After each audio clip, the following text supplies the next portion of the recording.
کیا آپ ایک صابر انسان کے بارے میں جانتے ہیں جو پیدا ہونے سے پہلے ہی یتیم ہو گئے اور پھر 6 سال کی عمر میں والدہ بھی اللہ تعالیٰ کو پیاری ہو گئیں، اور پھر جب 8 سال کی عمر میں آئے تو دادا جان بھی اللہ تعالیٰ کو پیارے ہو گئے۔ ان کی 3 بیٹیاں اور 3 بیٹے بھی ان کی زندگی میں اللہ تعالیٰ کو پیارے ہو گئے۔ وہ بھوک سے پیٹ کے گرد پتھر لپیٹ لیتے تھے، انہیں سرداروں نے پتھر مارے اور خون بہا، یہاں تک کہ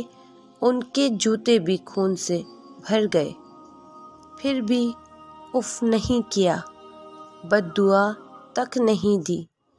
کیا آپ جانتے ہیں کہ وہ صابر انسان، صبر رکھنے والے، اتنا بڑا دل رکھنے والے کون ہیں؟ بالکل، اتنا صبر رکھنے والے، صابر، اتنا بڑا دل رکھنے والے، وہ سبز گنبد والے، وہ کالی کملی والے، وہ ہمیں قیامت میں رب سے بخشوانے والے، وہ جنت کے سردار ہمارے نبی پاک حضرت محمد صلی اللہ علیہ وسلم ہیں۔